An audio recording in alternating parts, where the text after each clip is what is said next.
Welcome to the Real Outdoor Experience series on goose hunting for beginners. This series is brought to you by Mossberg Firearms, Kent Cartridge, All-Tan Safe Outdoors, and Steel Shot Guide Service. Now let's get to it. Hi everybody, it's Carl and Ian from the Real Outdoor Experience. Thanks for tuning in. And this episode is all about calls. I struggle with calls as a beginner. I know there's a lot of beginners out there that do struggle with calls. Goose calls are, as far as I'm concerned, like musical instruments. You know, you'd never think to just pick up a guitar and be excellent with it. And, you know, why could you go to a store, buy a production call like that and be awesome with it? Yeah. You have to practice. Yes. You need to hear, you know, and spend some time listening. See, it was never more obvious than when we were in the blind with the guys from Steel Shot and hearing Peter and Lance on those calls. It was like a symphony orchestra of geese. I listen a lot. I don't know how to reproduce it because, again, I'm just a weekend goose guy. And most of the time, a couple clucks on this thing will get us by. But you're absolutely right. These guys are seasoned hunters. Any of the guys we hunt with from Go Hunt Birds, this is their focus. Like these guys are die-hard waterfowlers and they're friggin' good at it. Yep. But they put the time in. Absolutely put the time in. Many people struggle with calling for turkey, geese, and many other species. It can be overwhelming. So we asked Peter and Lance from Steel Shot Guide Service what beginners should focus on when starting out as new goose hunters. Let's listen in. Stay right with the basics. The clock is where to start. When you perfect the clock, then move on. And when I mean perfect the clock, I mean perfect it. When you can do it 500 times in a row without messing up that clock, then it's time to move on. But that clock will kill and kill and kill and kill and kill and be effective. The three most important things personally for calling is a long honk, a cluck, and a moan. If you can do a long honk, the cluck, and moan, you'll kill geese. So an example of long honk is when you see those birds out off far in the distance, you basically want to grab their attention. Yeah.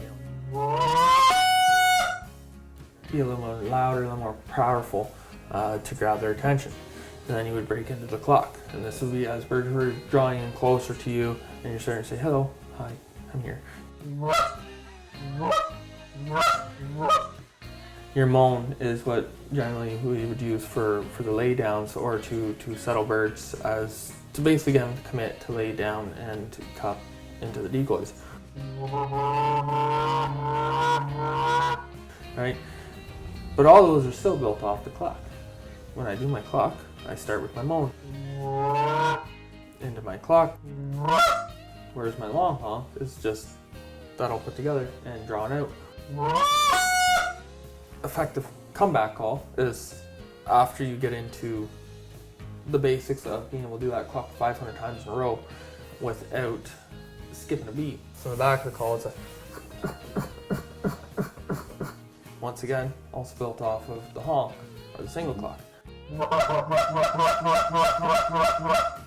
Just repeat it and quick and fast, right? How much is somebody going to spend on a call? Like, you see them for what, $15, $14.99 versus you know, $159. I've had, you know, the Nightingale, for example, is a call that you can pay for $10.99 at a King Tire, short reed goose call, and you know, they work. I still have one. Yeah, I think everybody has Nightingale in their call boxes somewhere. Yeah, you know what, they work. But like I say, it starts with how much you want to put into it. Like Peter was saying with the gun and you know, where do you want to start with it? If you want to just start by learning, then yes, pick up a basic call, you know, and something that, let's say the $15 to $40 range and learn. You know, it's probably going to be your best way to learn. And then as you advance into things, you want to start, if you enjoy it, to say at that as well, if you enjoy it, then that's when you start progressing. You know, you find a little more expensive call in your price range or whatever. And the $15 call will kill just as many geese as the $180 call.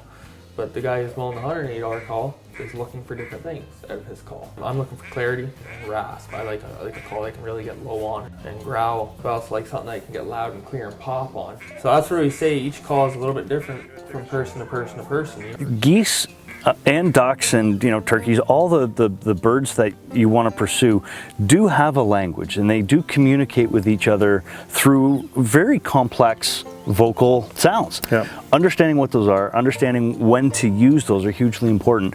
I'm better at it with turkeys than I am with geese, and like ducks, I can make it sound like a quack for sure, or a honk, but I don't have those subtleties that those guys have shown me the importance of. Right. And if you are going to be a waterfowl, I think that becoming proficient with those calls is really important. And again, just how do you want to be talked to? If somebody's loud and just barking at you in your ear, it's like, get away from me, I don't want to be around you.